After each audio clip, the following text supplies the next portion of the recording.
Hey folks, welcome back to My Kitten Reads. I'm Eleanor and this is my 2024 statistics and goals wrap up and setting my goals for 2025. So I think I did reasonably well. I'm pretty well, apart from one thing, I'm pretty pleased with how I did in 2024. So let's start. As usual, my total overall reading goal for individual things, whether they be books, graphic novels, short stories, whatever, was 120, and I reached that. Okay, yes, I finished 2 books on the last day of January, but they were like actual books. One was like an actual non-fiction audiobook, and one was like an actual book. Which I've just forgotten what it was. Yeah, an actual physical book. Sorry, I just had to check what it was. I couldn't remember off the top of my head. But yes, actual physical book and actual audiobook, like proper long books. I didn't have to read like 3 graphic novels on the 31st of December to reach that goal. So I'm quite pleased with that. So, in terms of the breakdown of the statistics, I think I've got them right.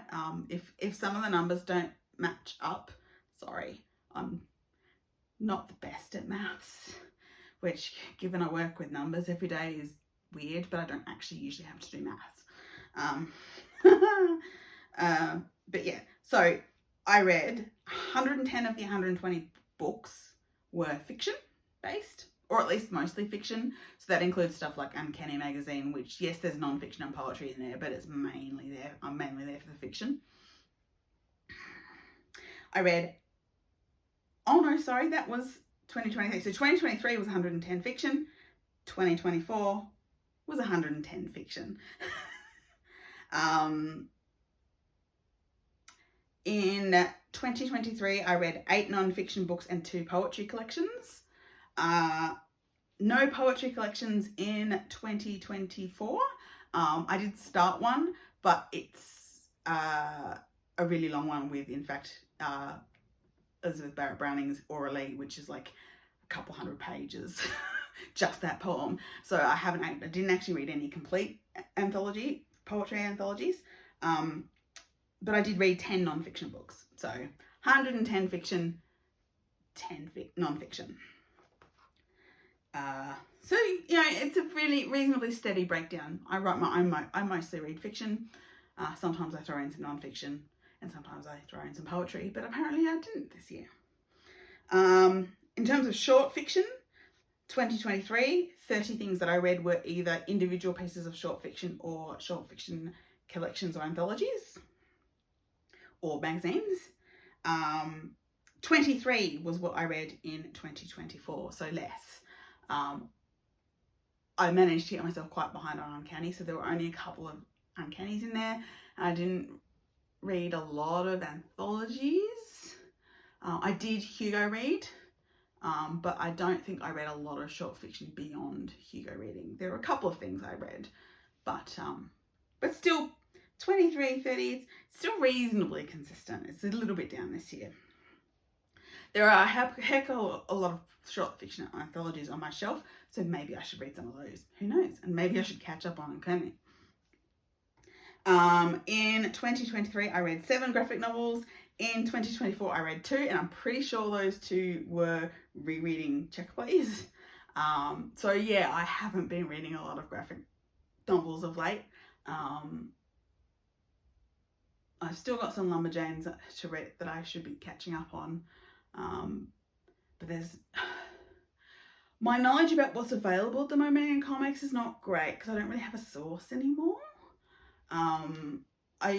Some of the podcasts that I used to listen to would occasionally throw up graphic novels, and I don't pay a lot of attention anymore to the Hugo graphic novel category, mostly because what keeps getting nominated is stuff that I gave up on a while ago as not being particularly interested anymore, like Saga and Monstrous. They just weren't my thing.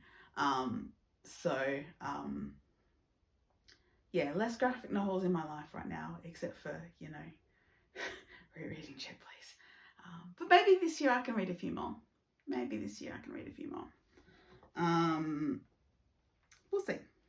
Then I have my gender breakdown. So in 2023, I read 13 books by male authors, 103 by female authors, and 4 that were in the both unknown non-binary category, which can be both is when it's, for example, male and female editors. Unknown is sometimes I can't find that information on the internet and the name is kind of ambiguous. So there's the occasional Austen variation which has that, where I can't find a picture, can't find any information about the author on the internet, and it's something that could be either or. So there's that, and of course non-binary as well. There's the occasional non-binary author that I read. 13, 103 and 4. This time it broke down to 20 male authors, 91 by female authors, and 9 by either, I think this time there were 4 things I think were unknown, and 2 that were both, I think. I don't think there was actually any non-binary authors. I'm not sure. I think I listed Nevo as female because when I looked her up, all the bios refer to her as her. I seem to remember something, but I could be wrong about some flexibility there. But yeah, all the bios I looked up said female. So I do apologise if I have misgendered. Maybe I'm just confusing it because the character in her Singing Hills books is non-binary. But yes, so that was the gender breakdown. So a few more male and a few more unknown or both this year. But that's all right. It's still the vast majority of what I read is written by women. So that's not surprising to me. That's always been the way with me. What else? So in 2023, I read 15 audiobooks. I read 10 in 2024, mostly non-fiction, occasionally rereading something, but mostly I think this year they were non-fiction ones. But yeah, so, you know, again, small amount, but, you know, it's probably my favourite way of getting through non-fiction, to be honest. Yeah, so there was that. Then I have the breakdown between what was new to me and what was a reread. So in 2023, I reread 48 books and 72 of them were new to me. That was vastly different this year because I only reread 14 things this year, and so 106 were brand new reads for me. Keep in mind, these figures do not include for the most part at least, the vast amount of Austen rereading that sort of Austen variation rereading that I do. I think I counted a couple of things at the start of the year, but very quickly I just stopped including them because I just churn through them over and over again when I want something to read that I know is going to be comforting. So yeah, I will probably continue not including Austen variations in rereads. I can include them when they're new, don't include them when they're rereads because I just reread them too frequently. Often multiple times a year. Yeah, it's a problem. Anyway, what else? So, and then we come down to the 3 things that were goal-based for me this year. So, one of my goals is always to try and reduce the amount of physical books on my TBR, which I had been doing slightly in recent years. Yeah. So at the end of 2023, I had 185 books on my physical TBR. at the end of 2024, I had 194 books on my physical TBR. It's really annoying because I don't actually remember buying all that many, and when I did buy ones, I generally read them pretty quickly. But of course, I still have our crate books coming in, which I haven't been reading very quickly. So yeah, I failed that goal this year. It is going to be one of my 2025 goals, is going to be, again, to reduce my physical TBR. And I'm going to really try and get back in the habit of reading physical books. I have already finished one this year and started another one. So yeah, I'm going to really try this year to reduce my physical TBR. Let's see how it goes. I'm at least starting well. Because let's face it, if I read, even if I only read 2 a month, that will more than offset the 1 a month I'm bringing in with the archive books. So, and again, maybe if I read more short fiction, there are short fiction anthologies on my TBR. Could be a thing. So the other 2 goals that I had, so there was the total goal for 120. I've set it for the same again this year. Reduced my TBR. I failed. Again, same goal for the coming year. And then my other 2 goals were, as usual, increase the amount of non-white authors, books by non-white authors that I read, because I remember last year I did very badly and I actually dropped. I dropped down to 13, which I wasn't happy with. So I wanted to make an effort to do better this year. And also the other goal is to read books with strong queer content. So queer content. So either queer main characters, strong secondary queer characters, queer non-fiction. So I'm going looking at the content of the books and looking, is there significant queer stuff in there? And that can be agendered people, non-binary people. It could be queer relationship stories, or it could just be what